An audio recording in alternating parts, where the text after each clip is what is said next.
Hello, Internet, and welcome back to Antiheroes Anonymous, or welcome for the first time if it's your first time joining us. I'm Ethan, and I'm the Dungeon Master for this 5th edition Dungeons & Dragons show! Yeah, Nick, do you want to... That's a weird transition. Oh man, it's going to be a weird one for me. Nick, do you want to go ahead and start off some player introductions, and then we'll do announcements and a recap and get into it? Sure. Hi, I'm Nick. I play Sortades Hammerlock, the Human Vengeance Paladin. Hi, I'm Kay. I almost missed my cue. I play Harmony, who is the Tiefling Wild Magic Sorcerer. Bada bing! Missing his cue. Matt, It's you. Is everything alright now? Yeah, we can hear you. It's your turn to introduce yourself. Things are going well. Hello. Introduce yourself. Introduce yourself, Zach. I just said. Hello. Intro. Bueller. Okay, this is Zach. He plays Zan, who is a human Ranger Ranger Fighter. fighter ranger. Yeah. Is that right? I don't think he can hear us. No, he can't hear a word we're saying. It's okay. Keep going. Okay, and I'm Melissa, and I play Mara, who is a human rogue. Nope, human swashbuckler rogue. Nice. So we premiere our episodes on YouTube every Monday at 7 p.m. Pacific time. Throughout the show, we use a variety of custom items as well as a custom wild magic table, so be aware of that as you're watching. Our music comes from BattleBards, TabletopAudio, and Incompetech.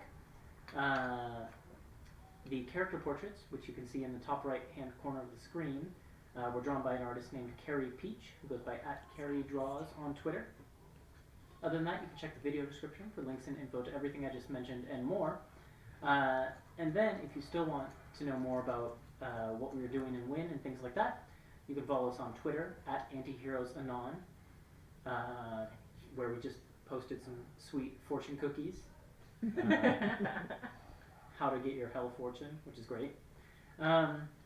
Other than that, we hope you enjoyed the show, and just share it, tell your friends about it, and come back and watch some more. So, recap, then we'll get straight into things. The Antiheroes are currently going after a night hag named Mother Midnight in her lair on Malbolg, the 6th layer of the Nine Hells. As their first stepping stone, they arrived in Avernus, the first circle of the Nine Hells, where they must perform 2 tasks. The first of these tasks, now complete, was to deliver a celestial elephant named Lulu to a woman named Fëanor, at the behest of a merchant named Mahadi. Fëanor then returned Lulu to the party after she had no more use for her, and now Lulu is traveling with the group.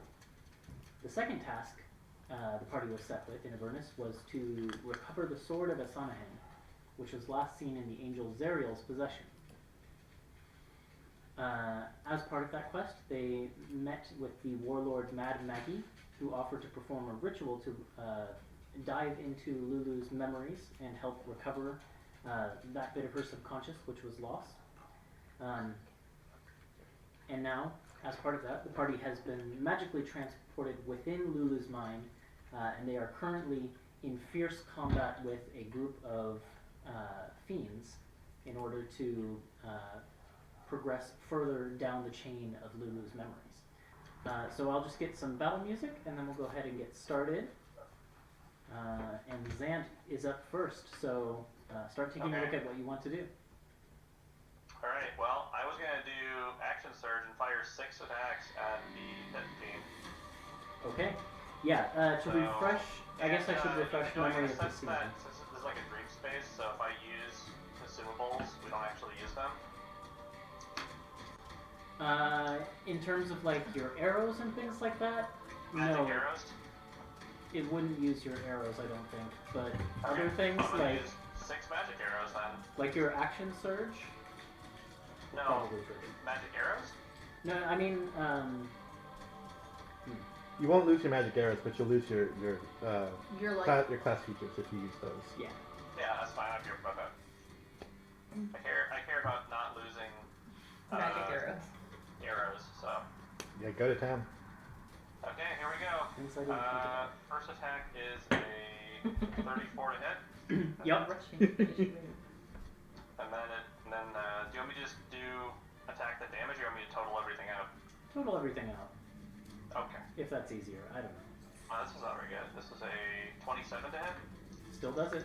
Okay. Another 27. Mm-hmm.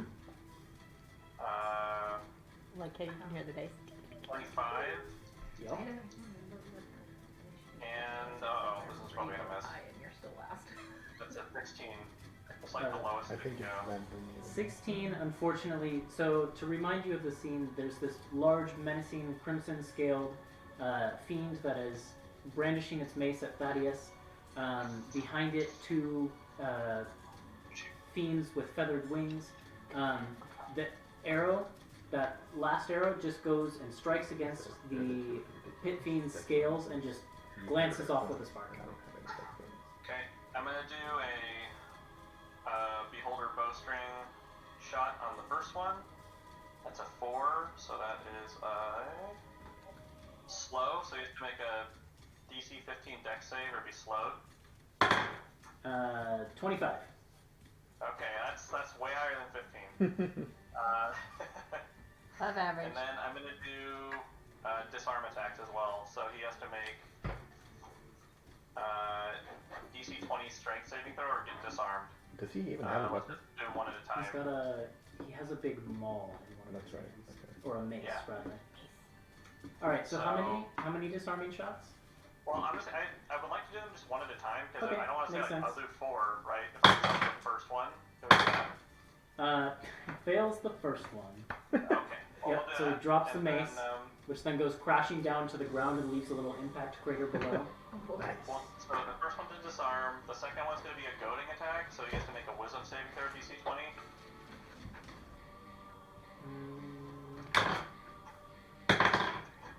He makes that one. Okay, do another one. Makes that one too. Okay. Well, he's a jerk. Trip attack.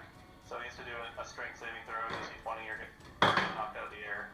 Fails that one. Ooh. Okay, so now he's knocked out of the air. So that's Do I get good. an opportunity attack here? Not usually with force Okay. movement.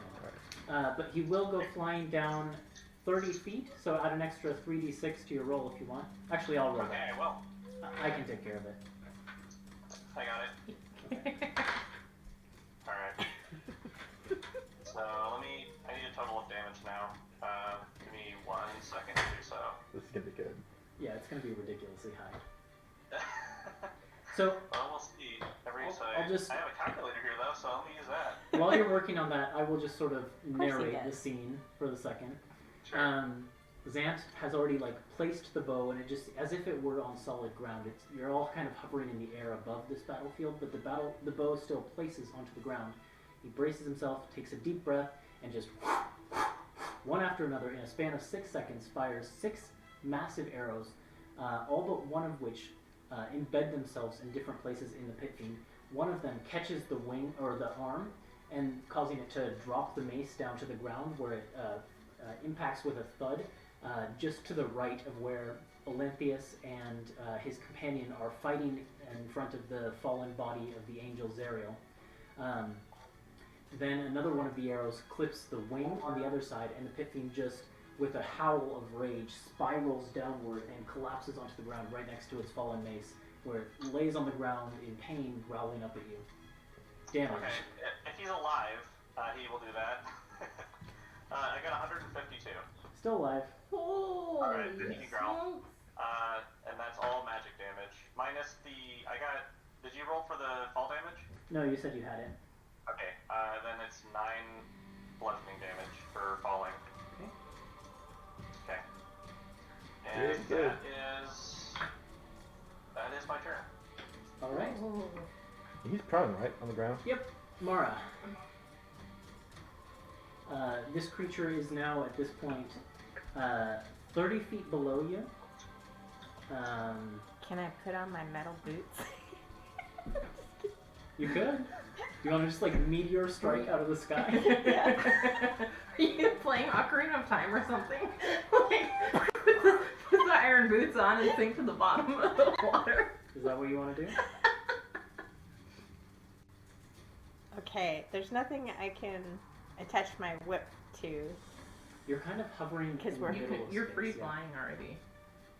Okay. Yeah, why not? Okay. You know, I'm gonna look something up and use it to decide how this will work. We Let's need to see. patent that idea.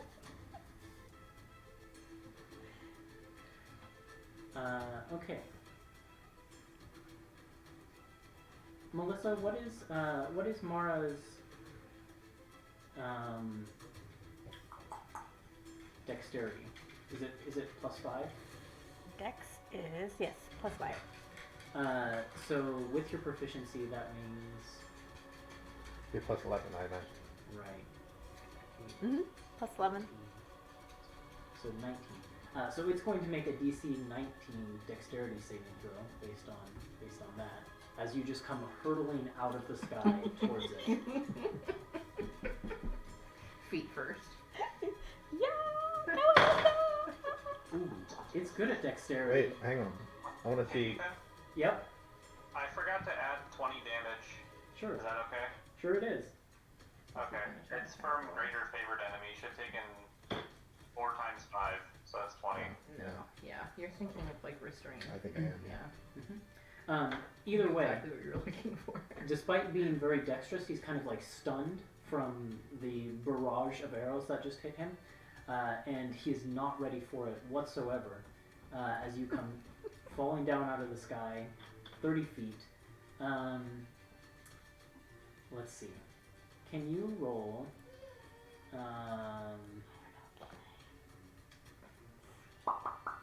Let's do 6d6.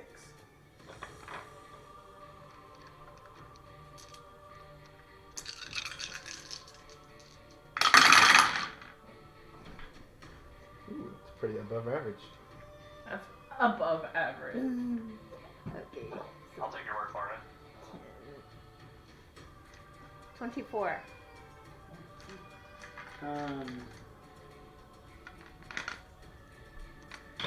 He groans as you impact directly into his stomach. The heavy iron boots just sinking into what would otherwise be like incredibly muscled skin, but he does not seem to enjoy that one bit. However, no, never mind. It's when you start your turn, so you're still good. Harmony. Then, if Mara doesn't have anything else, Well, I have my bonus action, right? yes. So I can do my offhand blade. Do you have to make an attack with the regular hand to use an offhand? Yeah, I I guess think so. you have to take the attack action, right? Okay. But you would have like your rogue actions, like So disengage. yeah, I'm going to disengage then. Okay, and sort of back up a little Yeah. bit, get off of him. Okay, that's probably smart. Harmony. Call him a hit and run. Actually, I wanted to jump up and down. On his belly. Boing, boing, boing. Alright, so I've not used Dominate Monster that often. But the total and complete control thing is not necessary unless there's something specific I want him to do, right? Right. Otherwise, you can give them like generic instructions. Attack that creature. Yeah, which Okay. is what it is operating on right now. Yeah. So, did I tell it to attack the Pit Fiend or the other Aranius? The pit fiend, I believe. Okay, I'm gonna tell it to attack the other Aranius. Okay. And then for my turn, Yeah, I don't think that takes any action on your part to switch its generic command. nope. I think the action is just the total and complete control, which I don't need to do. Cool. So then I have not been thinking about this at all, but I think I'll just aim a fireball somewhere that will hit as many enemies and as little friends as possible. Towards the well, if you aim for the Araniuses, you could hit both of them. Yeah, but I don't want to hit the one that I've dominated. Are they Then- together? They are, because you, well, Because One's it was attacking- attacking the Pit Fiend and then the Pit Fiend got knocked out so of the no, air. they're not. They're like 30 feet apart. So can I just get the one that I told Mm-hmm. him? Yep. The one that's not dominated? Sure can.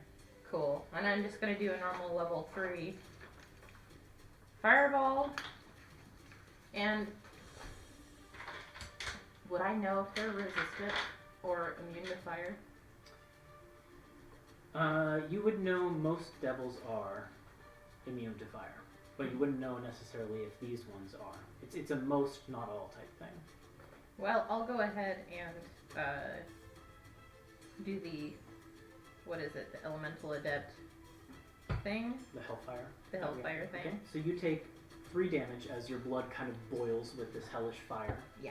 And then when you throw out the fireball, it's got this black tinge to it, and it explodes around her.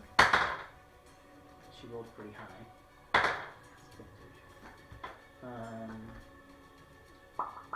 86. Sturdy, that is a 24 for her. Fail. Nope, 24 pass. is a fail? Okay. Pass. I thought my DC was higher than that. So 1, 2, 3, 5, 6, 7, and 8. Come on, Hiro, what are you barking at? So I was trying to figure out. It was oddly specific. Okay, 1s or 2s. So it's below average. I think that's worth spending something to up the damage. Meta magic empowered spell. Throwing a sorcerer point in there to re-roll 5 of these. I'm gonna take these out. That's a 5. Bam! Much better. That's a lot better. That's so much better. Okay, so let's see. We have 10, 20, 37 fire damage. Pretty good. Above average. Well above average. Look at this. It's off. What is he doing? I know. Look at his own little world there. I know. Well, you can't see us, so. Above average. Yes! The Aramis, as the black fire erupts around her screams in pain and says, no,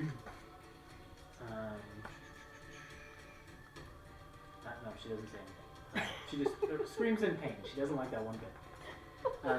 Anything else from Harmony?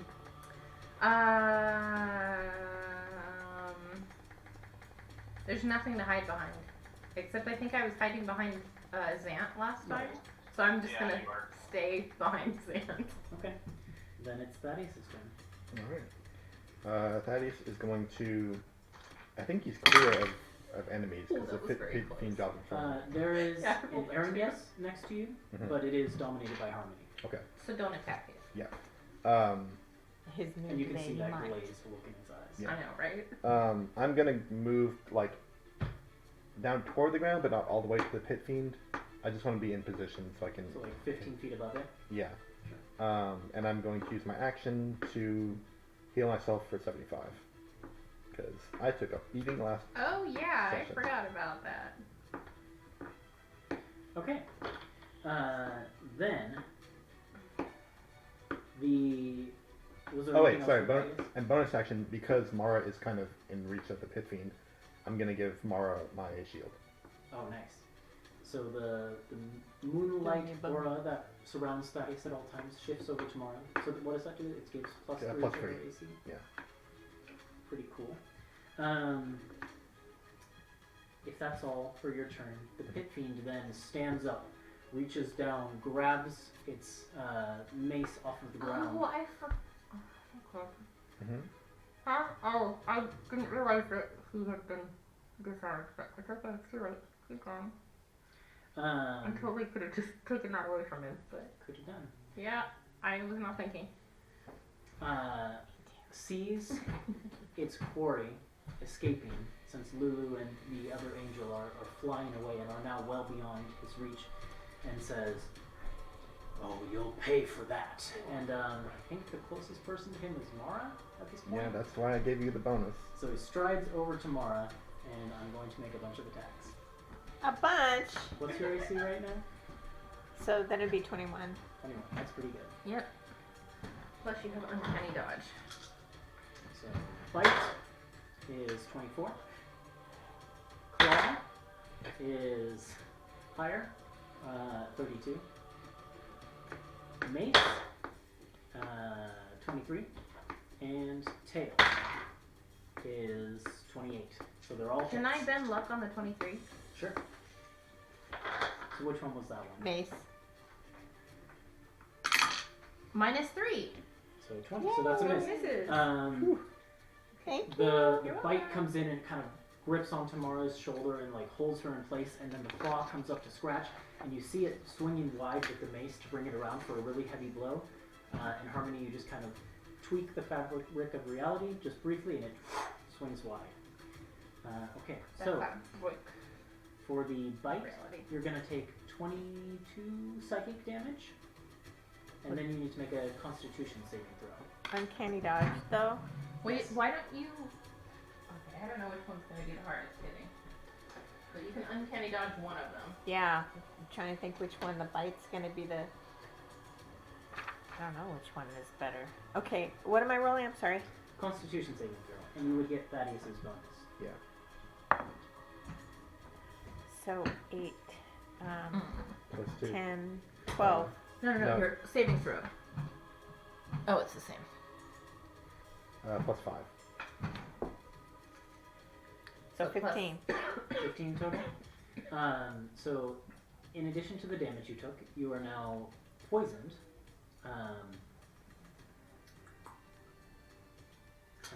Yeah, that's all you need to know at this point. I'm just gonna write a little note on the card there so I remember. Then the claw comes in and it does a total of 17 slashing damage. Or, sorry, psychic damage. Then the mace gets blocked by Harmony, and the tail comes whipping around for a final heavy thud, doing 24 psychic damage. Okay, so that's the one along uncanny dodge then. So that's down to 12. So still, that's 34. 40, 51. Yep. And then, Aaron, yes, one of them is going to attack its friend. So, Harmony, would you make for me 3 d20 rolls with plus 8?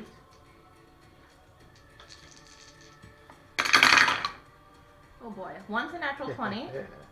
One is 8 plus 4 is 12. Okay, so that one's a miss. And then the other one is lower. Okay, so one of them hits and it's a natural 20. Natural So, 20. 2d8, sorry, this is with both hands. 2d10 plus 4.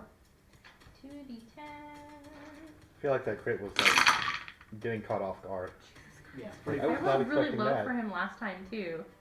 That's did you say plus 4? Plus 4. 8 8? Okay. for a critical hit. Not great. No, I rolled a 1 and a 3 on 2d10. And that was after the 4 and the 2 on D20. I know. And unfortunately, they are immune to poison, so they don't do a bunch of poison damage to each other. The other Aaron Yes is going to take bow shots at Harmony. I'm behind Hunter. Yep, I'll give you. So I think you can have a +2 bonus to your AC. Who's that? Yeah, who is that? I mean, Vance. You know, and I really had to correct myself earlier too.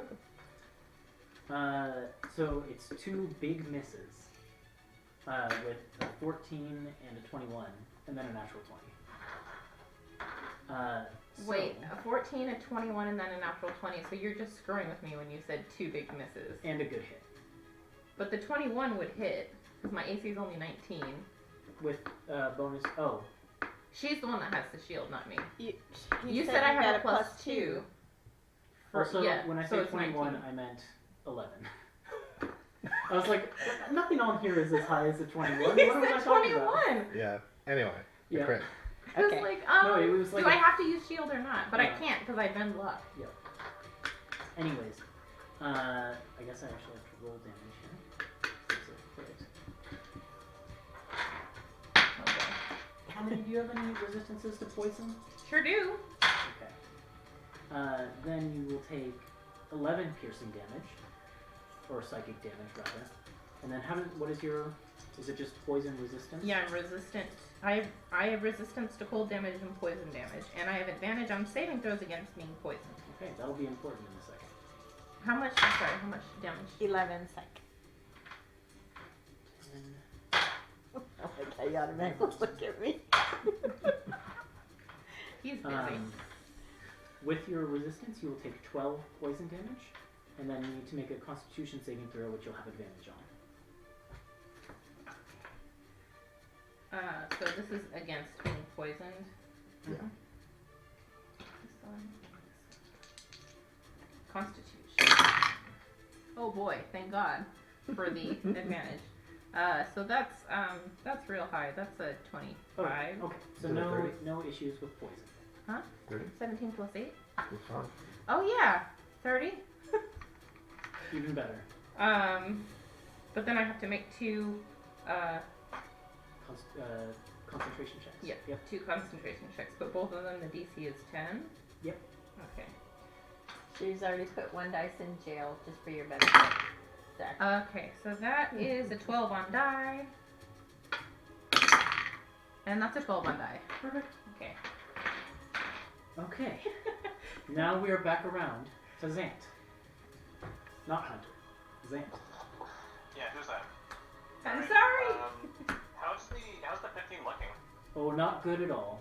He Not has at all. a Well, big I'm not caved gonna in make it any hole in his better. I'm chest. gonna lay into it one more time. I'm out of maneuvers, so these are just gonna be normal attacks. That's a 20 to hit. Are you using magic arrows or no? I am using magical arrows, Okay. yeah. 20 does hit. Okay. That's a crit, Hits.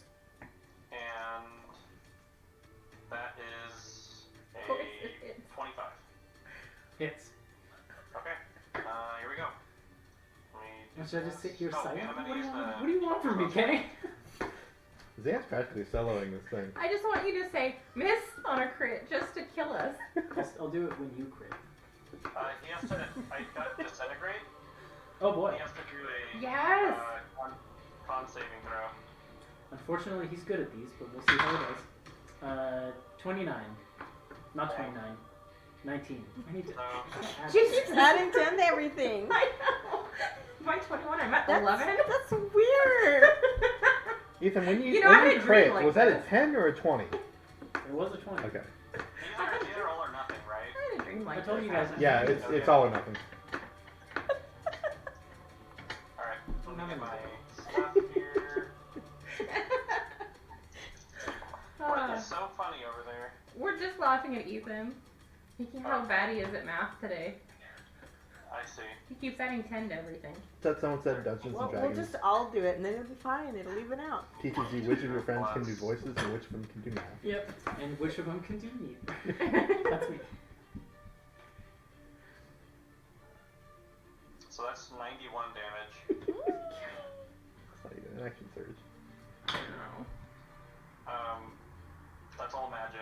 He's so broken. Only against single targets.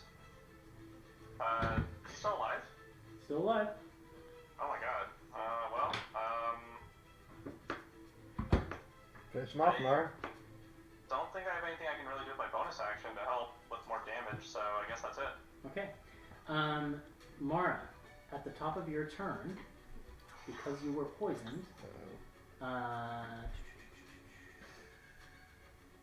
did your poison come from? Oh, the bite. Please don't say the tail. You take 21 points of psychic damage, 21? and you can repeat a save at the end of your turn. Okay. So I think I'm gonna do Thunderstep so that I can get away, back away. Good call. And he has to make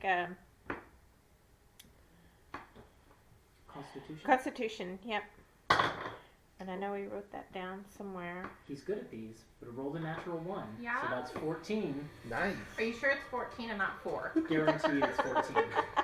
All right. I can do 1 plus 13. That's 3 easy. D10. It's like 11 plus 13. You said I more can good use stuff. that as a D10. Yeah. And then do one more, please. Oh, I'm sorry. He has advantage against magical things. It's not much better. Would you rather a D10 19. Penumbra? What's your DC for that? I was looking. I thought you wrote it down. It's somewhere. on your weapon card. It's not on the magic card. Do you have the card for your dagger? Oh, sorry. Yes. I know. Look at all the note cards. 18. 18. Okay, so he does pass him with the Wait, cap. wait. My dex went up though, didn't it? No, I changed it from 17 to 18. So he did pass it. I can't Okay, set him so up it's anymore. half as much damage. Mm-hmm. That's good damage. Mhm. So that's a 10? Mhm. Okay. So 23? Okay. So you have that down to 11. Mhm. Okay. The thunderous sound ripples the flesh on his body as Mara disappears and reappears elsewhere. Looks rough, but he's hanging in there, like blood, black blood dripping from his fangs. And I have to make a con save for the You do? poison? At the Oh end yeah, of your at the end of turn. your turn. Yep. How far away did you go? I think I'm gonna go up by Harmony and Zant again. Okay, so you're still close enough to Thaddeus to get his bonus. Mhm.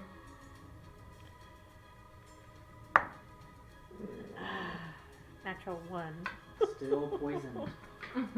Harmony. Okay, I took that out. Oh. Okay. Yeah. What's going on? What's it look like down there? The pit fiend has picked up its weapon and it's now kind of training its eyes on Thaddeus again, because Thaddeus is now the closest target to it. Meanwhile, You tagged out. the Arignesses are locked. Well, one of them is hacking into the other with its longsword. The other one is like in between those hits, trying to shoot you with its longbow, but not too much avail. So that's what you've got. Okay. I am.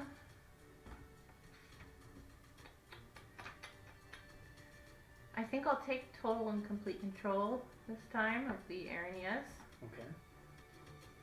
And I'm going to have it try and wrestle the bow out of the other Arignes's hands. Okay. So I think that will happen on its turn, or does it happen on your turn now? That's a good question. I rarely get to dominate things. I know. I don't know if this has ever happened before. Can you do action until the end of your next turn? The creature takes only the actions you choose and doesn't do anything you don't allow it to do. During this time, you can also cause the creature to use a reaction. This requires you to use your own reaction as well. Each time the target takes blah blah blah. No, so it doesn't say any. I would assume it's on On its turn. its turn that it moves. Works for me. Thaddeus. It can parry. That's what you can do with the jack. Yeah, you can just look at its stat block if you Yeah. want now. I'm doing that because like he has complete control over all Yep. these things. I am going to swoop down at the pit fiend and make a couple of weapon attacks at advantage. Okay. See if Tag it in. That's a 30 to hit Yes. and a 29 to hit. Yes. Okay. I'm wondering. I think I put a level 1 smite on one of these. Because I think it's probably all I need here.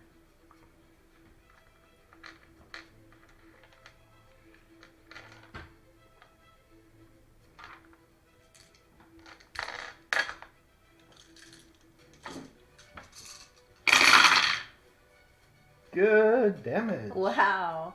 Well above average. Extremely good damage, actually. Let's see.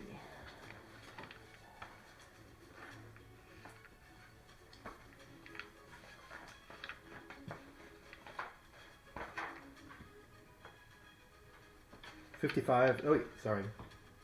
Hang on.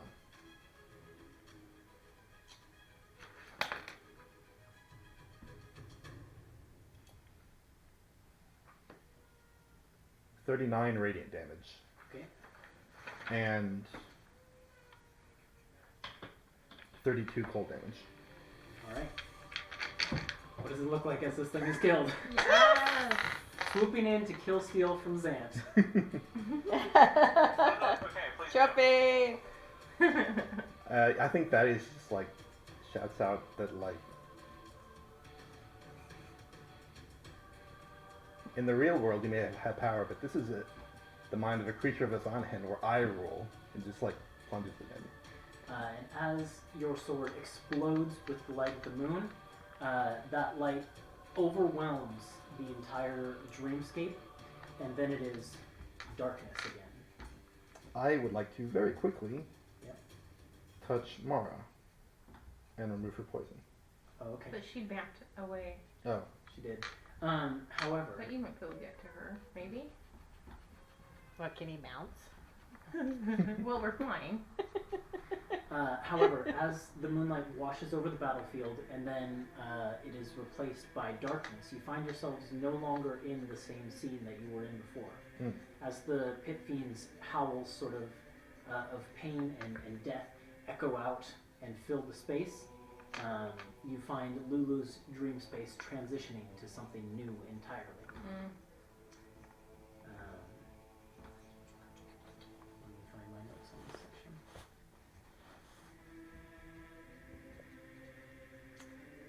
I finally did dominate something. It was useless. It wasn't useless. Sorry. It kept the airiness off of everyone. Yeah. I mean, one of them, yeah, sure, but Yeah, that much less damage that we took, so that was really good. that's true. Yeah, 'cause I'm already down to 34. When the darkness coalesces into a scene again, you find yourselves watching Lulu as she flies across the wastelands of Avernus, and she seems to be muttering to herself in Celestial, so only Thaddeus understands this, but she's saying, "Oh, I've got to find someone to help. There's got to be someone, anyone. Yale needs me. What am I gonna do? What am I gonna do?" And she's just continually muttering this in Celestial to herself as she kind of zigzags back and forth endlessly. Then the scene shifts again, and she's darting between devils and demons that are locked in fierce, hate-filled combat. Clearly a battle of the Blood War. And you can see that Lulu is trembling with fear as she's sort of darting between these bodies. Especially so as a massive demon begins to charge towards her, and it looks like it's about to barrel directly into her and send her flying, but a ball of searing flame streaks out of the sky and incinerates the creature. And then within seconds, while Lulu is just kind of cowering back from the burst of flame, a powerfully built and armored figure that may have at one point looked vaguely elven, but now those features have been marred by this horrible charred gray skin that she wears, and these like almost like charred wing, like the membrane of a wing, but there's no feathers or actual wing there. It's been replaced by fire, and it's just this wall of flame that forms the wings that unfurl around her body. And she lands in front of Lulu with a wicked spiked warhammer in one hand, and her entire other hand replaced at the wrist with a long chain that ends in a flail. And Lulu looks up at her with these big eyes and says, "Zariel, is that you? Oh, what could have happened to you? Are you here to help me?" And Zariel just looks down at her with these eyes that just burn with anger and hatred and frustration.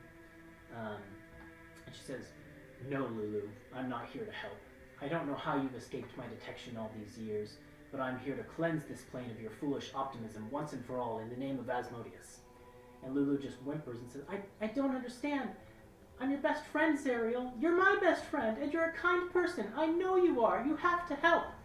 And Zariel then towers over Lulu, seeming to grow bigger and bigger, and she says, "You're wrong, Lulu. This is who I am. When demons die, they cry out my name in terror. The old Zariel was weak, blinded by devotion to a pretender goddess, but now I have true power and a truly great master. Now it is time for us to part ways." And then that scene fades to darkness. suddenly the group of you are standing atop a vast expanse of fluffy white clouds, a complete 180 from what you were just witnessing. A bright, cheerful sun beams down on the group of you, and butterflies with rainbow wings and otherworldly beauties, beautiful creatures sort of frolic around on the clouds. And you hear Lulu's voice sort of echo out in this space, filling the entire space, and she says, "Stop it, please, I don't want to see anymore. I can't bear it. Can we just be done already? I don't remember where it is. I don't, I swear. I wish I did, but I don't." And that those protests just kind of echo around you. Have to push further. As Thaddeus says that, the clouds beneath your feet start to turn into dark storm clouds, which then begin to swirl in a vortex. The butterflies with the rainbow wings burst into flames, and you begin to feel yourself being pulled downward. And Maggie, you hear Maggie's voice in the back of your head, just whisper, "Don't let the storm consume you. We must push through her defenses. She must look if you are to find what you seek." And you can just feel the wind sucking at you and pulling you down. Is Mara still poisoned? Nope. Okay. I can heal you a little bit then. Take 25 back. That's all I got. That's better. Thanks. If you want to eat like a pile of good berries, I can make 10 good berries and eat them all. In the middle of the storm that's sucking us? Probably not. Well, that's Not what I was right about to now, say. Zant, I'm going to keep the old initiative. The storm is beginning to suck the group of you down, and you can feel it pulling at you. Do you have any special means you want to try to escape? If not, it would be just an athletics or acrobatics check, your choice.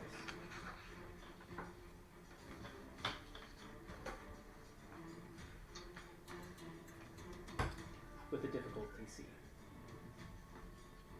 I don't think I have anything for escaping storm clouds.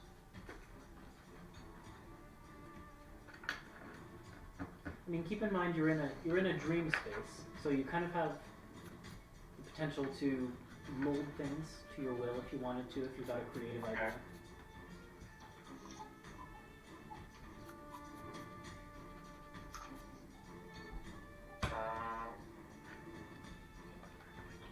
Do you guys have anything? Well, you're first in initiative. We're on Xanth's turn right now. Oh, I see. Yeah, the only things I have are like fleet of foot and lance stride. I don't really have anything. At least I can't think of anything to use, so I might just do an athletics. Where are we headed? Are we trying to get through the storm, or are we trying? Maggie's escape? instructions were, don't let the storm consume you. Okay. So, presumably you don't want to go down, Okay. as it's kind of like spiraling into a vortex. that How does disappears down. how does a 15 do? A 15 does not quite do it. Oh crap. Nope. You feel basically bolts of lightning streak out from the center of the storm and strike into you as you take 11 psychic damage, and then you're sucked downward. And the effort of trying to pull yourself out of this thing, you also take a level of exhaustion. Oh no. That's rough. Yep. Mara.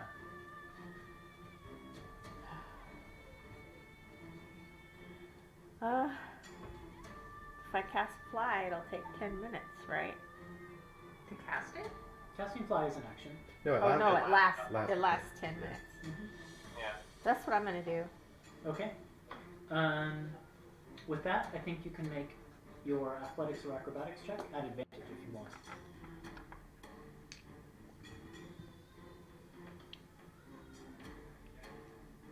Let's do acrobatics. Oh gosh. 23. 23. Yep. No, 22. Sorry. Still easy enough. You cast a spell on yourself, and that frees you from the wind that is pulling you downward, and you burst up out of the vortex. You're now maybe like 10 feet above most of the rest of your party. Xant down a little bit lower. and you can look down and see all of them. So on your next turn, you could potentially help one of them. Okay. But you are free of the winds. Harmony. I know, I heard the echo on his. It's funny. I am going to cast Polymorph on myself, and turn myself into a giant eagle and go for Xant and try to pull him up with me. Okay. I thought you were gonna say a butterfly with rainbow wings.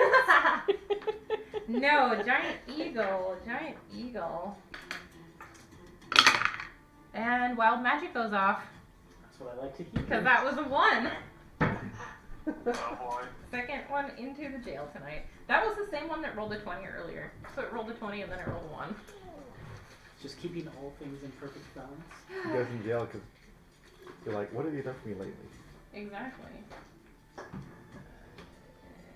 This one and this one. Wow. 18 or 28. Did he demolish it? Huh? Oh. Oh, I get it. 18 seems destined to happen at this point. Right? But 28 is so ridiculous. When they do this, it's like suspense.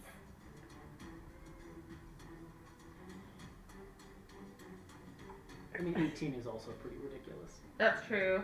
Yeah, let's do 18. Okay. Because if that's the second time it's come up. As Harmony casts her spell and transforms into a giant eagle, begins to swoop down towards Xant, there is the shimmer of her wild magic all around her, and it pulses outward, and as it does so, this like film of slime forms over her, and then billows outward and outward into the shape of a cube, and Harmony is engulfed in the center of a gelatinous cube while in eagle form. What? So you're like It makes flapping sense that the through bad jello. one would trigger because I rolled a 1. You know, Yeah. it wasn't Yeah. like the wild magic triggered because I was doing Tides of Chaos or whatever. So, You gonna try to rescue Xant? well, you I'm said, or- I'm in a gelatinous cube now, so I can't.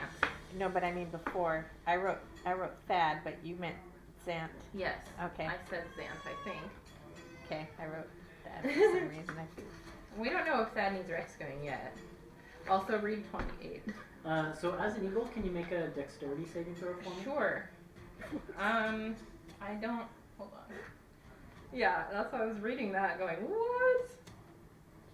Let me look up the giant eagle stats real quick. Do you mind if I show Laura? Go ahead. No. 28 was the one I almost. It's so ridiculous. Okay. Dexterity saving throw. Do I get Thaddeus's bonus? Yes. I'm conscious. Oh, I think I was reading 29. Sorry. Okay, phew. That was, That's weird though. I think I would have 22. picked that one because then you could 22? just, Okay. you could just I was this close to picking it, throw but it. You I was that close. rip yourself free of the gelatinous cube. Great. Yeah. Great. So, can I still go for Xant, or am I basically... I'd say yes, but you're going to be at disadvantage to try and pull him up and out of the storm, I think, at this point, because of the cube. Right. I'm still going to do it, though. Okay. I'm still doing it. So, yep, then it would be an athletics or acrobatics check. for- Using the eagle's staff. Actually, but you'd be at advantage because you're flying. Just a straight roll. The straight roll, and Yeah. it's... Athletics or acrobatics is the same score for the eagle, so... Don't fail me now! Oh wait, what's proficiency? Do I get my proficiency bonus added to their stat? In eagle form, I think you just get eagle form. Just the stat? Yeah, I think if you were a druid, it might be different. Yeah. But with polymorph, I think you just get what they have. Okay. Pretty sure. Well, so this one, okay. Right, because it may not be proficient in it. Got it. So, that's not good. I'm gonna use Tides of Chaos, Good. because that's real bad. She's always messing around with different rolls. That's much better. That's a dirty 20. Dirty 20. Okay, yep. You manage to pull yourself out and get Zant in a position where he is in a much better way than he was. Things will be easier Thanks, Harmony. for him than they were. Yep. He starts singing. Only I didn't roll a 2 on mine. I'm gonna live. A 2? On eagle's That is- wings. I have plus 13 or something to athletics.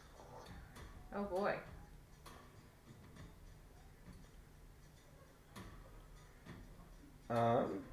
You raise me up. I'm gonna cast protection from energy on myself. Okay. Give myself protection from lightning damage, I guess. And then just move up out of the storm. Okay. Yeah, I would say you can make a check at advantage then, because of the lightning bolts are striking up at you, but you're just shrugging them off. And this is a dexterity check, or? Athletics or Athletics. acrobatics? Oh, okay. You're probably good at one of those. Yeah. Yep, that's a 25. Yep, easy enough. Thaddeus You just had 10. wheels himself up and out of the storm, Did. leaving Zant the only one left behind. Zant, all of your friends are above you, waiting for you to pull yourself up. And now I have disadvantage. Now you have disadvantage. Alright. I'll give it a shot. Wait, he has disadvantage? Because of exhaustion. Yeah, I got it. Oh. Got it. Okay, alright. We're good. You're I good? got a 13 is my worst roll. That's 25. You pull yourself up out of the storm. Lightning bolts are launching out in all directions, but none of them reach up high enough to get you. And you can just hear Lulu kind of whimpering quietly and just saying, no, I don't want to look anymore. But as she says that, the storm beneath begins to calm, and you find the scene changing once more.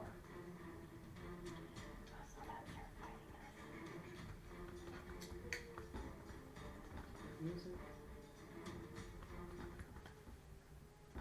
This is so weird. It's not a good thing to be. When the storm calms, everything is blackness. You're in like a black void, and it is empty except for a ring of pillows that is sort of in the center of the space between all of you. Lulu is laying there on the pillows, seemingly fast asleep, but she's kind of like twitching as if she's having a bad dream. And sitting next to her is a brass spyglass that is just pointed off into the distance.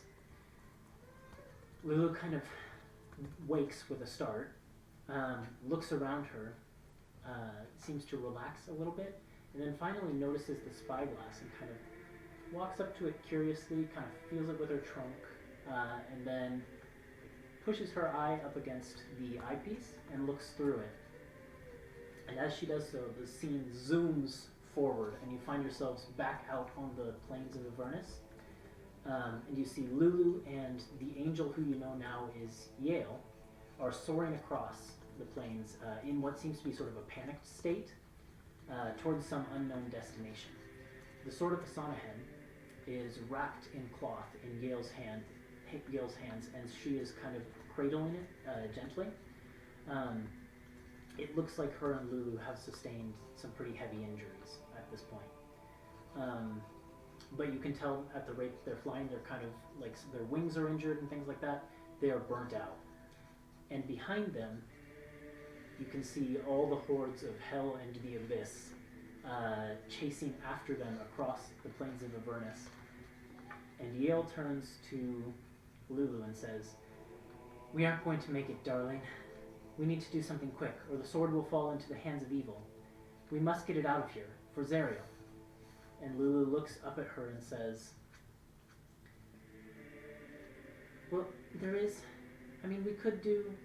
And Yale kind of nods and sets the sword down on the ground, and tears sort of begin to well up in Lulu's eyes as she looks at the angel, and then to the sword, and then back at the angel, and she says, "It's what Zariel would have wanted me to do, right?" And the angel kind of reassuringly gives her a strong nod and says, "If ever there was a time, this is it." And with that, Lulu approaches the sword, touches her trunk to it, and a brilliant flash of gold light accompanied by a sad trumpet sound echoes out through the plain, and Lulu is gone. She's vanished. but the sword itself pulses with the same gold, the color of Lulu's fur, and just continues to pulse with that. Yale then whips the sword up out of the cloth, and it gleams in the constant twilight of Avernus, as if it were a solitary ray of goodness in a place that is otherwise absolute evil. Yale then turns to face the hordes of demons and devils that are charging after her, holds the sword in front of her, and plunges it into the ground. And as she does so, even in this dream state, you can feel a wave of positive energy just wash over you, almost as if it were warming you. And just as the hordes of the Blood War are upon her, the ground begins to shake and rumble, and from underneath Yale begins to rise up the top of a large structure of some kind, and it just keeps getting bigger and bigger and displacing the ground all around it until it has completely obscured all signs of the hordes of fiends, and also obscured your view of Yale. And then, as this structure of almost pure goodness, it's white marble and beautiful like brass filigree and things like that. And as this structure of pure goodness dominates the horizon, the scene then fades into complete darkness, and you hear a voice, which you recognize from Lulu's earlier vision when she was talking with Zariel, which says, "Ah, so that's where my sword went. I had hoped you'd lead me to it, as I have needed its power to drive the Prince of Demons from my plane. And now that you have, I've but one use left for you, and the dream ends." And you find yourselves back in Mad Maggie's room with a start. We gotta get going. I I think. jumped to my feet. I knew we shouldn't have trusted this stupid old hag.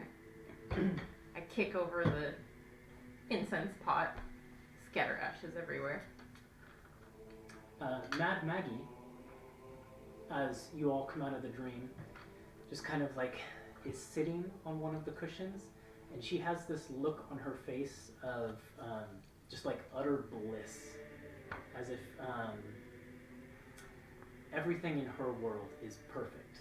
And she just looks to the group of you and says, "Ah, now I haven't tasted misery that delicious in hundreds of years."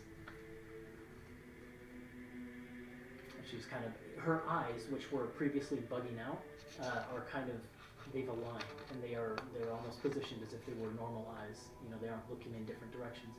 And she looks to the group of you and says, "I can't thank you enough for the treat you've given me." I go right up to her and I shove my staff under her chin, like into her throat. Yeah, the like blissful look doesn't leave her eyes, and she just kind of like looks at you. How did Zariel find us? How did they know? Zariel knows all things that happen here. It's not that she found you. She already knew where you were. What have you told her? Oh, I haven't told the angel anything. Oh no, I haven't spoken with her in some time. You better give us something good or I'm gonna rip your head off right now. She leans back and she's just like in this bliss, like she's not taking you seriously at all. I can't do like an intimidation check or something, which I never ever get to use, but I'm super proficient at. Sure, do it.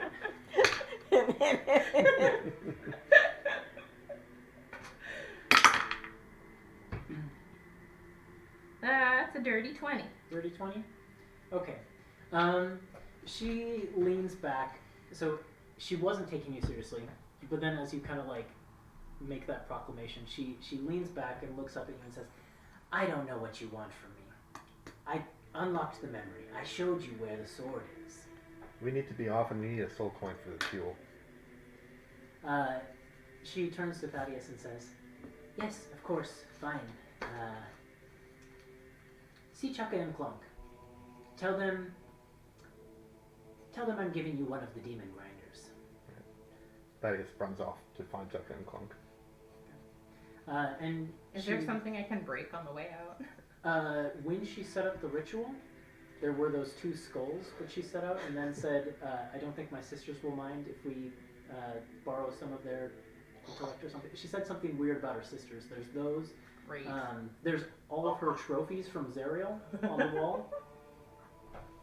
There's all this aerial stuff. I'm going to just like telekinesis the shit out of everything that I can just throw against the wall as I storm out of the hut. Just utter chaos.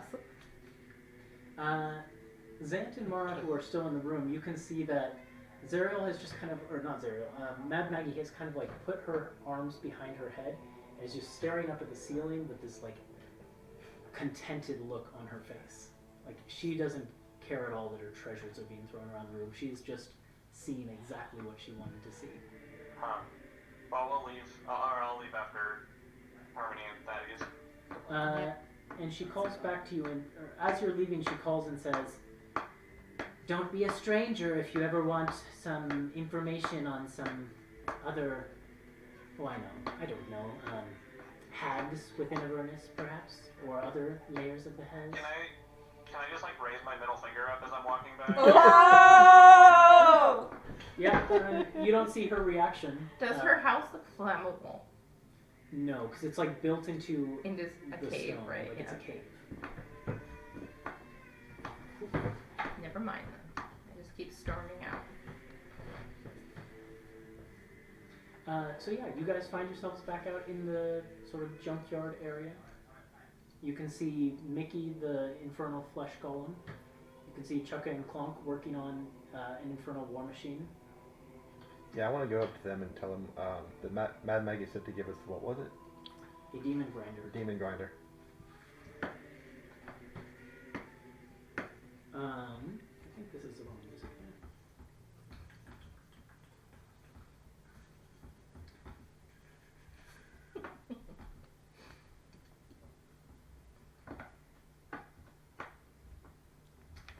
Okay, well, my music player is crashed. How There we go. is Lulu? Oh yeah, Lulu is in kind of a daze, but she flutters out with Thaddeus. She's just kind of like staying by your shoulder, but she seems very out of it at this point in time. When you speak to Chukka and Clonk and tell them that Mad Maggie has offered you a demon grinder, she says, or they say, "Is that okay, boss?"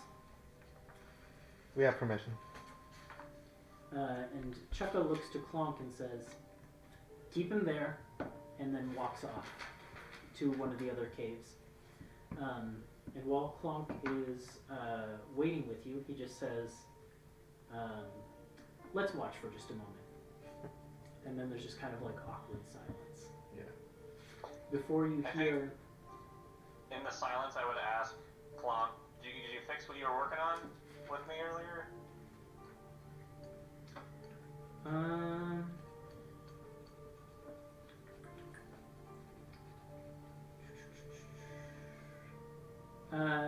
Yeah, he kind of looks up at you and says,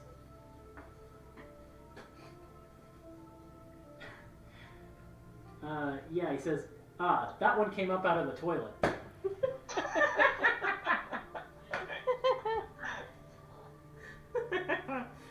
But eventually you hear the roar of an engine, and from one of the other caves between the fingers of the rock formation that makes up Fort Knucklebone, 2 large infernal war machines begin to drive out. One of them is piloted by the other Kenku, and the other one seems to be piloted by a flame skull with like green fire that is using a skeletal mage hand to like steer the wheel.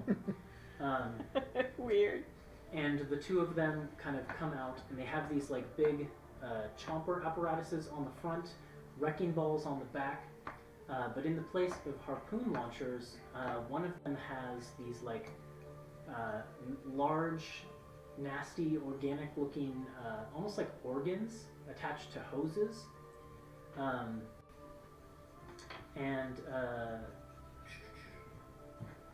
Chukka hops down off of the one that he is driving, points to it, and says,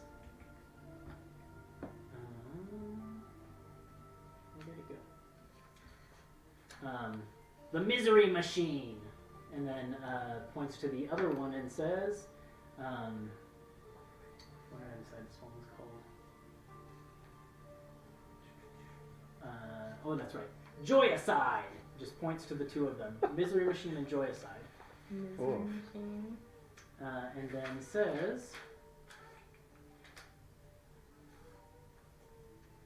and so you shall. And just gestures towards both of them. You get both of them. Which are we feeling? Both? I mean, Well, we really only we need might one. need- Wait, where are Cecilia and them? They might want one of the bigger ones, huh? We should let them choose because ultimately they'll get to keep it, right? We're not going to take it back home with us. Yeah. Yeah. That's true. Can't Yeah, run we'll it take it back outside home of with hell. us. We'll take it back home with us. What would it run on? Yeah, what would it run on exactly?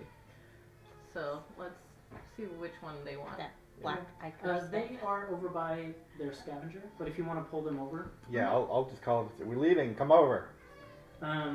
they come over and Carl, the one with the lightning, says, yeah, so what? You're leaving? That's great. Go ahead and leave. This is as far as we go. All right. And Cecilia just says, Carl, you could have put that nicer. I'm not even paying attention anymore. Alright, it doesn't matter then. Mara, you drive. Okay. Cecilia I'm looks, listening to Cecilia. Cecilia looks offended. I'm listening though. Cecilia just says, yes, we have ferried you around quite a bit, and we talked about it, and we came to a decision that we're not going to fare very well on our own, so we're thinking about just hanging out here. It seems like maybe we can find a place to fit in here, at least for a little while. Sounds good. We've got a ride, so. Look, thank you for what you did originally when you encountered us with the demons. That was a big help. I hope we've repaid you. Honestly, you freed us from the Shadowfell. You got us to this place in a roundabout way, so we have a lot to be grateful for. And it was nice crossing paths with you again. Kind of extends a hand towards I'll Carl. shake it. Yeah, it was. Thank you for all your help. It was nice to see a familiar face down here. I mean, aside from the other familiar faces of people that we want to kill. You're not talking about me, are you? Carl says. I'm not going to answer that, Carl. Simon and Cecilia in sequence say, "Shut up, Carl." Coral. Cool. Yeah, then Cecilia kind of wanders away, and they kind of are like they strike up a conversation with like the red caps that are lingering about the fort. Okay. Well, let's figure out how to work this thing. So, which one are we taking?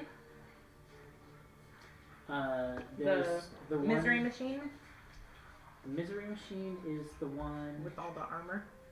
Yes. Yeah, I like that Okay. one. Okay.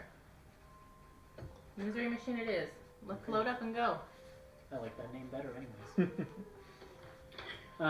You all pile on to this like twisted, spiked metal machine, which hums with the familiar feeling of one of these infernal soul engines. You can kind of hear what has now become sort of a frequent sound to your ears, the sound of like a soul in torment within the engine of this thing. And Chukka and Clonk are waving to you, and let me give them some parting words.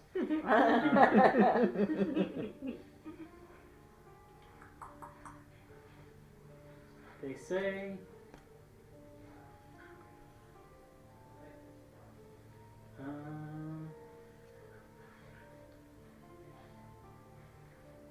yep, that's the one.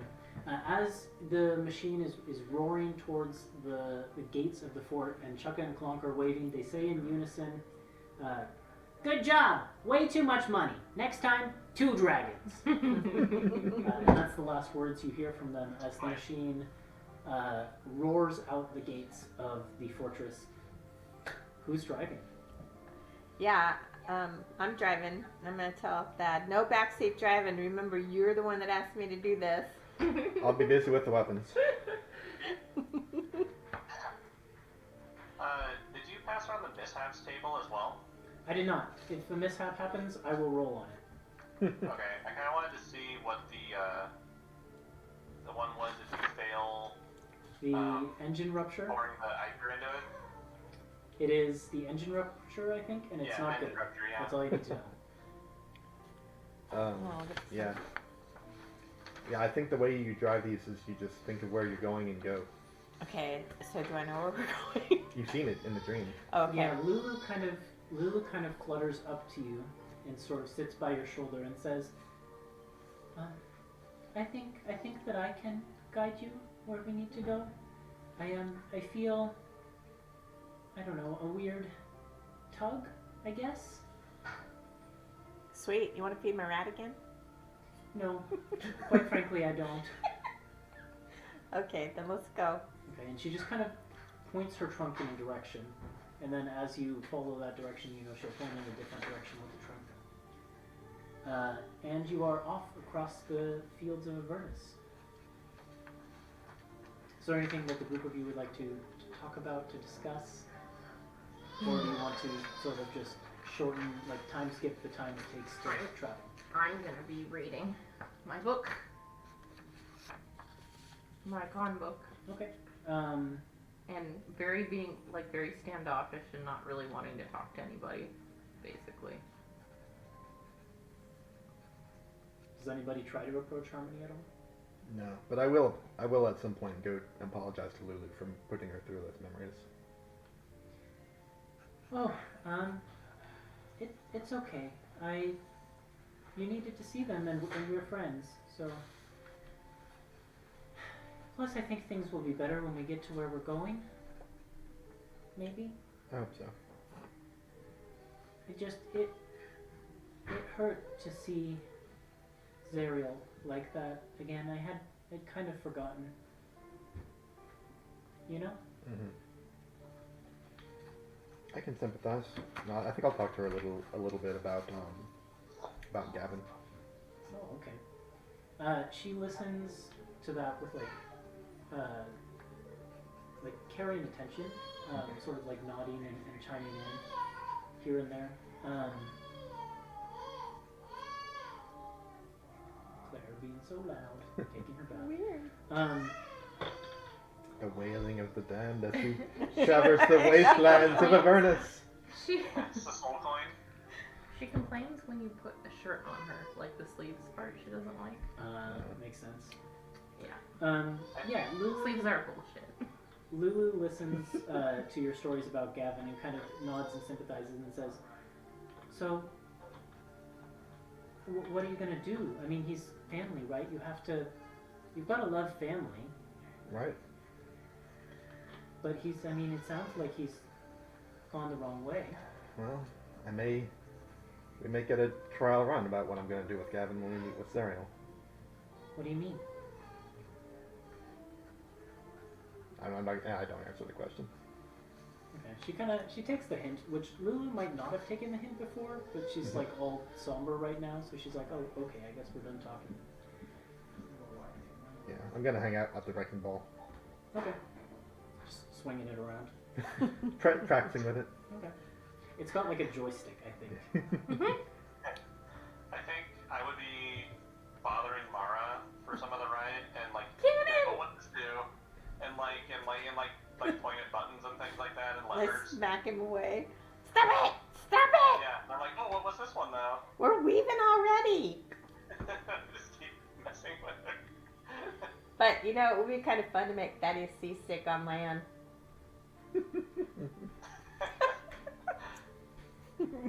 So I'm probably just familiarizing myself. Okay. Oh, what is I that? can throw up all those red vines you ate. The next thing I was going to say was decay. No. I'm right here. So it's kind of a long ride before anything happens, so you've got maybe like 6 hours you can read Ooh, on your book. nice. And the plains of Avernus are just going by in a haze almost. It's just like red, boring landscape for the most part. Occasionally you'll see little blood war skirmishes or the remains of blood war skirmishes or things like that. But all in all, it's rather uneventful. So, Ethan, does that travel time count almost like a long rest? Travel. we need 8 hours for a long Yeah, you rest. could take a The short rest for would be sure. good, right? Short rest for sure. Yeah. After all that reading, your eyes start to look like Maggie's. Yeah, I definitely want a short rest. Um,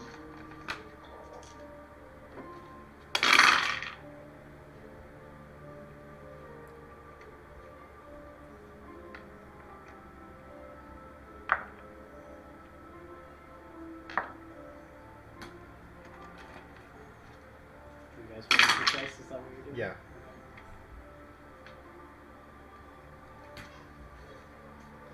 One more. 2.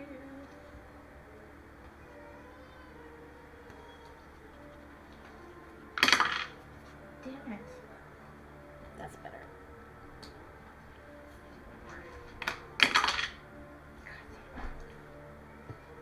Alright.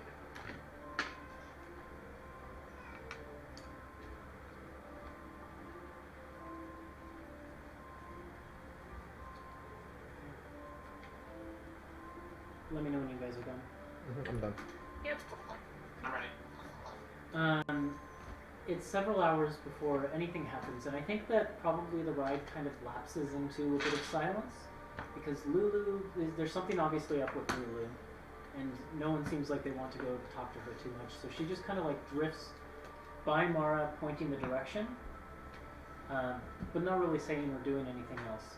And Harmony's just reading, wanting to be left alone, which pretty much leaves all of you off to your own corners of the machine.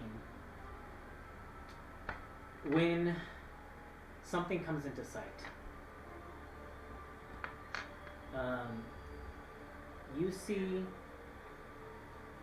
this it's almost as if something large and black is splitting the horizon vertically, and it's hard to tell what it is at first, until you spot at the base of it like a small dust cloud, and you realize that this is actually an incredibly massive structure of some kind, that it almost is like shaped like a knife point going down towards the ground and then getting taller up towards the top, and it is carving its way through Avernus towards the group of you, and as it starts to get closer, you realize that this thing, the reason it is almost splitting the horizon in half is because this thing is probably close to 500 feet tall. And it is just moving quickly in your direction. Moving in our direction. Wait, it's moving at us? Yep. Does this look like Okay. the tower we saw What tower? in the dream? Or like the big thing of white marble and... No, okay. nothing like that. Can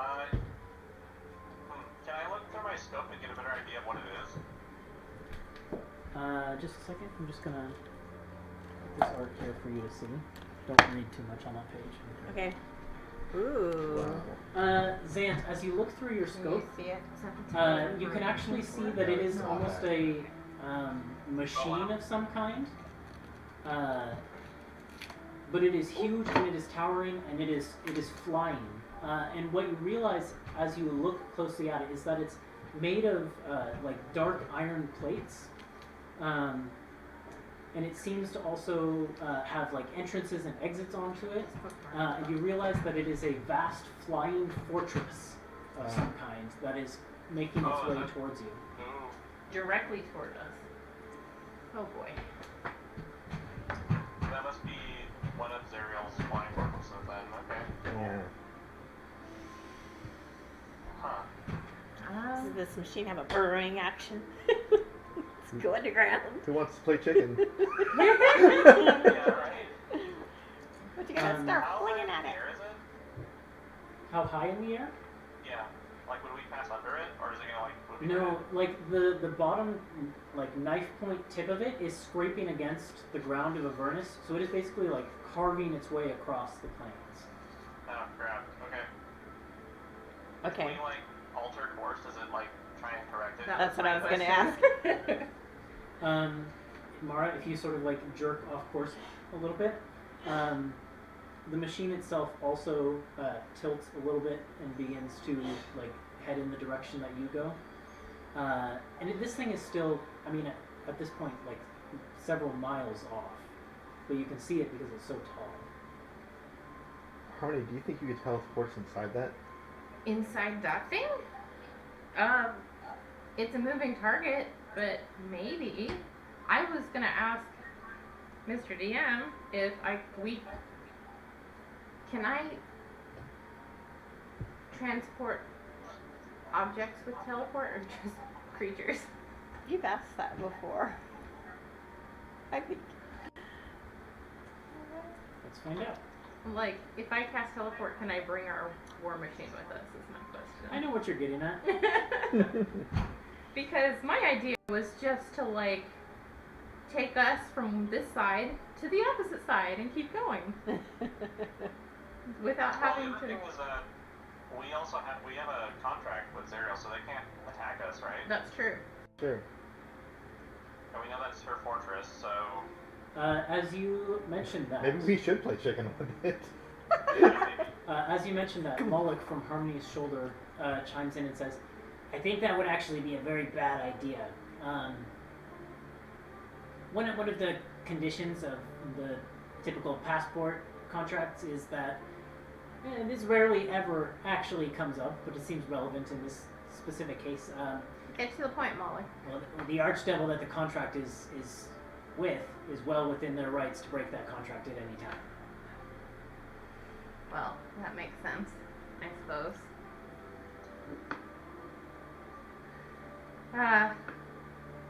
You can select creatures or an object.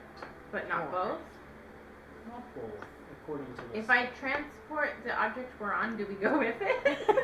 Well, or would we be left the behind? object would also have to fit was about entirely to within say. a 10-foot cube, which Yeah. your machine does not. Oh, I see. Okay. Well, As cool as that would be. I could try to teleport us straight to this tower that we're looking for. yeah. But we'd have to abandon our war machine here. We've seen it. We could- we have seen it casually, I would say. Yeah, so, I mean, You it could may always not teleport happen us back to it. tomorrow. Yeah. Well, But you could, like, leave a rock on the gas pedal so that Zerial will think the car is still going, and then we'll just vamp Yeah. off of it. Yeah, let's try that. I like that idea. You guys should probably stand back, Okay. because my Tides of Chaos is prime. Lulu Alright. There's not really a lot of places confused to and stand says, back. I mean, I don't, it seems like you've already made the assumption, but I do feel her presence. Zerial, I think she is in there. Whatever we do, we need to tread carefully. I'm not ready to see her. I'm not ready to see her either. Let's go straight to the tower and get the sword first. Lulu gives like a solemn nod.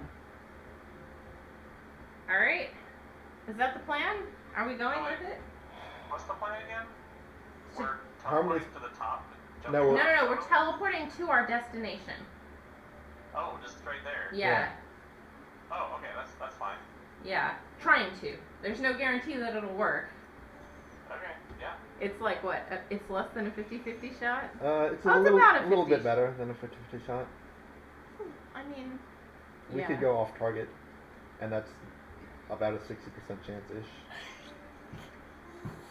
No, it's Roll- not a 60% roll good, chance please. of going off. Roll well, good, please.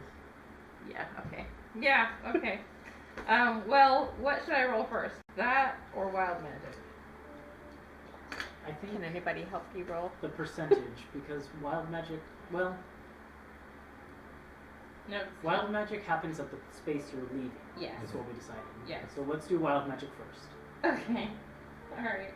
Where are all my... I rolled these earlier. What happened? She's So got to roll wild I'm magic. rolling my wild magic because it happens in the place that we leave. And then I'll roll the percentile dice to see if we make it there or not. Where the frick is my other... You jailed them all. No. I jailed D20s, not my D10s. I'm looking for this, the one of discoloration, but I can't... This is what happens when I don't organize them You want to before. use the one from hell? Sure, give me both. Did you already roll for teleport? No, this We're is doing wild it. magic first, and then teleport is second. Which is which? Okay. Huh? Which is Fifth- which? Wild magic, I get to roll twice. Oh, right. Pick one. Throw that in there. Oh my god, I rolled 100. You rolled 100? Yes. Yes, Okay. and 85 was my other one, but I'm definitely picking 100. How come you? What? Both of those would have been great teleport rolls. That's true. That's true. That's true, but this is like the best thing I can roll on this Okay, wild magic sure. table. So, Kay, Mhm. tell me what it looks like as you're sort of rolling up your sleeves to do this really big thing, and your wild magic surges, and this happens. It's like a flood of like rainbow light, but it looks like Aang when he goes into avatar state. So like this whoosh of air, and like the eyes glow like rainbow colors, and just like the hair's like rainbow was coming. like that. Oh yeah, are my eyes still? Yeah, and you guys Yeah. just Yeah. watch as like all of this energy then coalesces into Harmony, and Harmony takes a long rest, Oh. basically. Yep, Holy crap. that's what I said. This is the best thing I can roll on this table. I basically get everything back that I just used. That's very good. Yeah. Alright. So, even though I spent that 7th level spell slot, I just got it back, right? Yeah. So we could come back to our machine today. Woohoo! We don't know where it's gonna be, because That's true. We don't know where we're gonna be. But yeah, okay. Anyway, alright, so now, thank you for the help, that was great. So now, I'm going to roll for teleport. Yeah, for familiarity, I think that this is probably viewed once. Okay. That's an even smaller chance of getting Yeah. there. I mean, it's not. What's the difference between Seen- viewed once and seen Seen casually? casually and viewed once. Is Lulu from there? Does that help? Well, seen casually, we got to watch it grow out of the ground. It's We didn't just someplace glance you it. have seen more than once, but which you aren't very familiar is seen casually. I see. Viewed once is a place you have seen once, possibly using magic. So yeah, I think it's viewed once. Alright, here we go. 80! Nice. Okay. On On target. On target! Two I sweet- am the best! The two sweetest words in the English language are on target.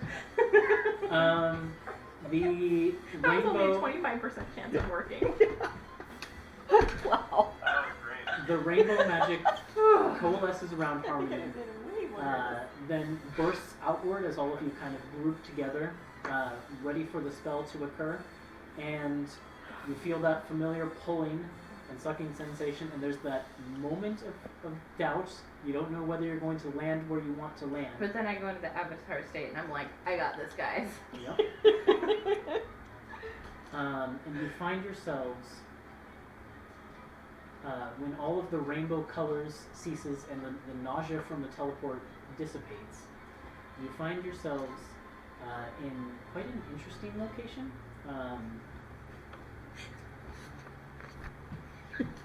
Yeah. You are in a cavern of some kind. It's kind of hard to tell what exactly is making up the cavern because it's very dark. So like only Harmony can see at all, I think. But Harmony, what you see is a set of brass double doors that stand exposed in a wall made of a different stone than whatever is making up this cavern. And a relief image on the doors depicts a blindfolded angel wielding a sword. And then carved into the doorframe are these beautiful gold inlaid runes. And other than that, it is just quiet and dark. I guess I'll take my sword out. Okay. Oh, you can see. Yeah, That's I got true. headlights. That's true. We can all see because of Mara. Mara's headlights. Mara's headlights illuminate the walls of the cave, revealing something disturbing, actually. The walls of the cavern itself seem to be made of this like bleeding scab material. Ooh. But where they and then they seem to like creep up on and meet the walls of this fortress, the door of which you're standing before. But behind you, there's like a tunnel that carves up through this like cavern of scabbed over, bleeding flesh. So I guess what you could surmise is. We didn't have to walk through there. Yeah. I don't know what you would surmise from that. That's what you see. Yeah. Great. Oof. Ugh. Okay. Well, I guess. I mean, I feel like this is the place. That felt good. Okay. So, also, I feel like. Oh, I you feel were really well rested. Like, man, 6 hours in a doom buggy or whatever it's called. My driving skill. Yeah. Huh. Anyway, shall we proceed? Lulu. I'm ready for anything. Yes. Lulu, does this look familiar to you? Lulu's kind of looking around. She says, "Well, this the weird skin. No. The walls they don't look familiar, but this feels familiar. In fact, I feel something beyond the doors. A presence. I don't know. Presence. Don't you have something that can sense presences? Yeah. I'll use. Isn't that part of your Yeah, class? it's my part of my class. I will use Divine Sense. You feel a celestial presence throwing out from behind the doors. Yeah. What do I get with this? I get the presence of any place or object that has been consecrated or desecrated. Yeah. This place has clearly been consecrated, and then from behind the doors, you feel a celestial presence. There's a celestial in here. Could be Gale, maybe? Maybe, yeah. And that's probably a good thing for us, right? Should we try the door? No, why not? Nope. Should we knock? That's Is there a secret knock? Yeah. Secret code? Like, We are well Can I, beyond anything I've ever experienced. Do I still have charges on my wand?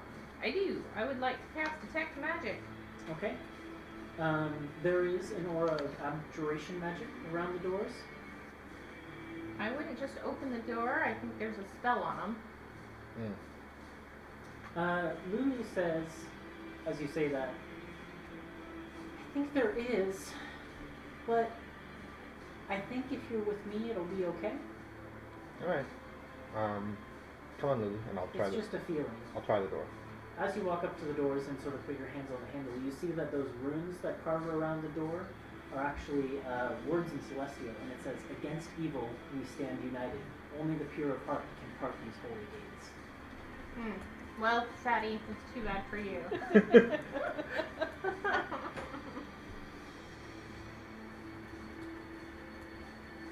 Yeah, I'll give it a door and try it up with it. They open almost effortlessly, without a sound that you would expect from doors as large and stone worked as these ones are, but they just part as if you were exerting no effort to open them. Thaddeus looks back at Harmony and says, "You were saying?" Well, you haven't stepped over the threshold yet. Yeah, I'll do that then. Within, you see a bright white light emits, and it burns away all the blood and grit that stains your clothes from just existing within the plane of Avernus, and you feel sort of restorative energy bring life to your numb muscles as the glow softens and sort of reveals an interior of a cathedral, which is somehow mysteriously lit by bright moonlight that seems to be passing through stained glass windows that line the cathedral itself. Pillars then sort of form a path down the cathedral towards a raised dais carved with celestial runes, embedded with a stone set atop the dais that is glowing with sort of like a faint shimmering light, and then embedded in that stone atop the dais is the sword you have seen in all of your visions up towards this point, Thaddeus, the sword of Asanahen. And as you cross the threshold, Lulu disappears entirely. and that's what you see. There's nobody in here. Not yet. Where's the sense Oh. of the celestial? Doesn't divine sense last a long time? It lasts for a minute. Or no, divine sense doesn't last long. The spell that is kind of like it lasts for longer. I think this just lasts till the end of my next turn. Oh, okay. But yeah, I'll just call it. Hello?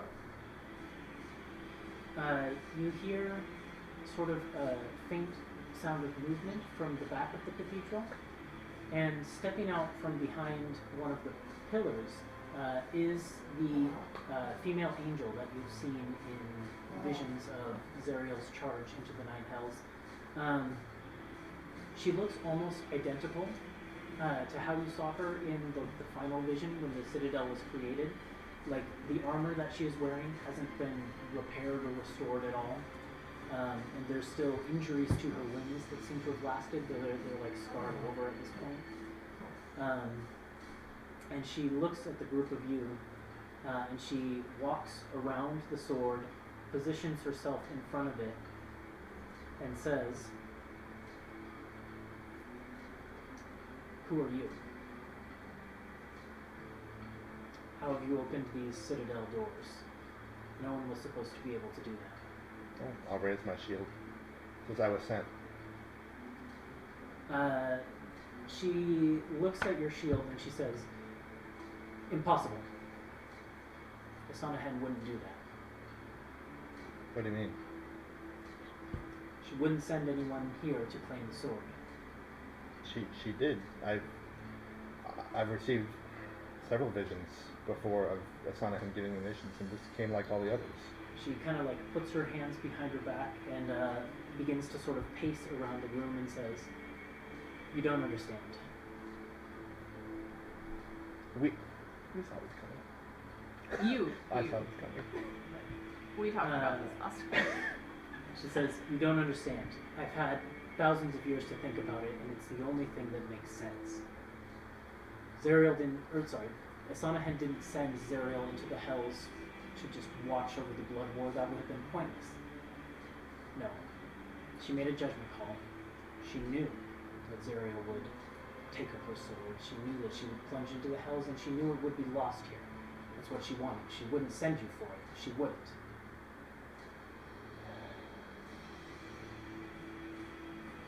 It wasn't Zariel's folly, it was her fate." And she then, after she finishes pacing, she plants herself in front of the sword in between you and says, "So tell me again, why are you here?"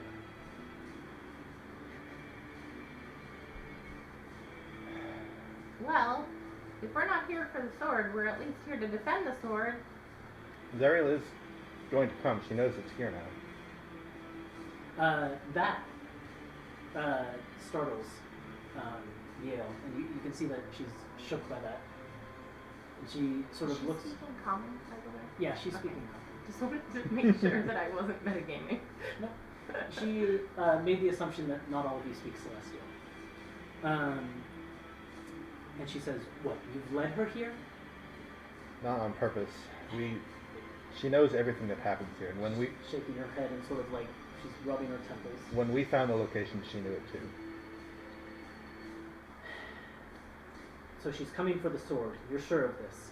Well, she was coming for us, and we kind of dodged her.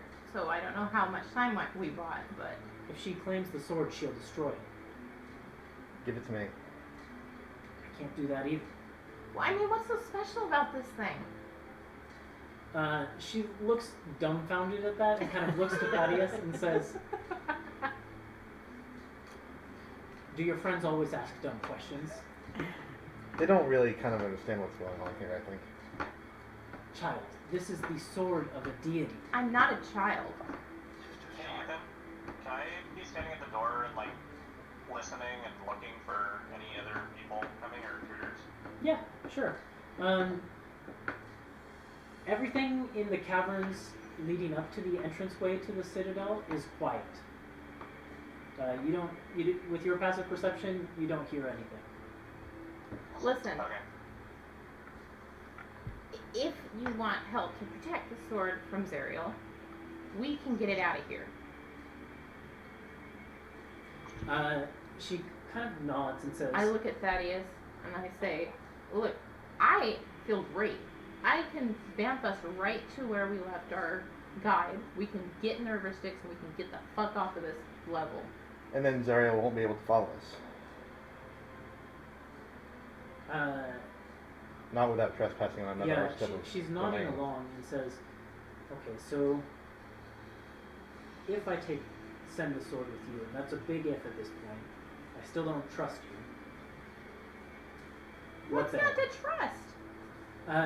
She again glances at Thaddeus and says, sure, you bear the crest of Isanahen, and you got in here, and that speaks volumes to your character. I was sure none could. But I still can't believe that Zariel would have sent you here. It doesn't make sense to me. Sorry, yes, Isanahen. It doesn't make sense to me, and I can't just give the sword away, so I need to know what you would do with it. It doesn't make sense to you because you don't understand what happened. She's waiting and listening patiently. Okay. She kind of nods as if to say continue. Yeah. This isn't fate. This wasn't supposed to happen. Isanahen didn't mean for any of this. When she gives an order, she expects it to be carried out. What happened was Zariel overstepped herself. If she had done her job, if she had carried out a mission of observing in the first place, if she had followed Isanahen's commands, none of this would have happened. That's all well and good. You're correct. If Zariel had only obeyed, none of this would have happened. But the thing is, Isanahen doesn't make wrong judgments. She would have sent someone who wouldn't make the mistakes that Zariel would have made if... Then why are you still here? And that's me. I didn't make those mistakes. I spoke to a man named Olantius, who made a tempting offer of maybe we can restore Zariel. We can bring her back to the way she was. We can make a difference, but we can't. We can't make a difference in hell. It's too big for me, and it was too big for Zariel. She's nodding along and says, you're correct. There's nothing that could be done by a small group of people, or even an army within hell. No change can be wrought. It's a place of ultimate evil, and it was foolish of Zariel to even attempt to bring good here. Isanahen needs the sword back, and I'm quite possibly the only champion she's had in 2,000 years capable of getting it. Why does she need it? I wasn't told. I'm here to do my mission. Running out of battery on Zach. Well, we'll wrap up here pretty soon. Excuse me. She kind of puts her hand at her chin and thinks contemplatively. She takes Thaddeus in. She looks you up and down and is. You can tell that she's considering you on a metaphysical level. Mm-hmm. She can see into you and read your heart at some level that no ordinary human could. And she says, I don't think you're lying to me. I don't think any of you are lying to me. I can see that you believe what you've been told, but I must know one last thing before I yield the sword to you. Is there any chance the visions you received were not from Isanahen?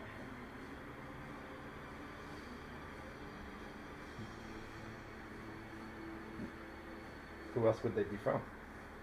Well, She we shakes know. her head and says, I can't say. We do know things that send visions to us. I mean, we're kind of going down the deal with one right now. It's true. There are lots of things out there. And we've made lots of enemies. I grant that it's possible somebody else may have done this, but things are in motion now and we can't stop it. If we don't leave with the sword... It's the only way to protect it from Zariel at this point. We could fight. That was Zariel's mistake. It's not going to be mine. She kind of nods and says, "Well spoken." You could come with us. You could. There's You nothing. There won't be anything to guard here. You could protect the sword if you stay with it. She shakes her head and says, "The wounds I sustained were grave. I know in my heart that when I leave this place, it will be for the last time. I won't be able to live on. So my purpose comes down to a choice I must make right now. To yield the sword while there remains a chance your visions were not from Asanahem.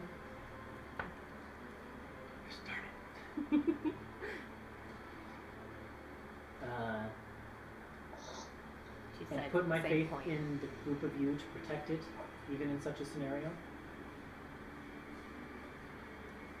And she rests her hand on the hilt of a sword that is at her hip and says, "Or do what I've done for the past 1,000 years and defend the sword."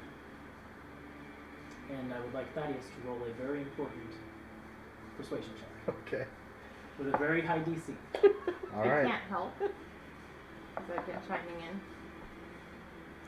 I think this comes down to Yeah. Thaddeus. Okay. If you think that's fair, like I think it is. I could be persuaded otherwise, but I think can it's a also Thaddeus. then roll. look on Yeah, that'll be appreciated. Okay. That is a 24. 24. Roll another d4. Okay.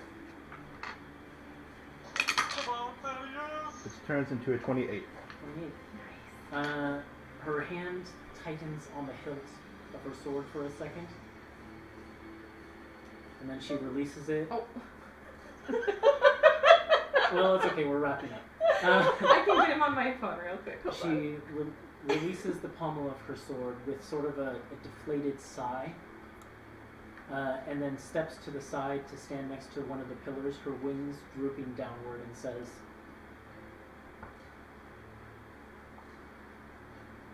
"I yield the sword of Asanahem to her greatest champion." And then she kneels on the ground and offers the sword up. And I think that's where we'll end There'll tonight's be no episode. living with him now. Was there before then? So thank you guys for playing with me tonight.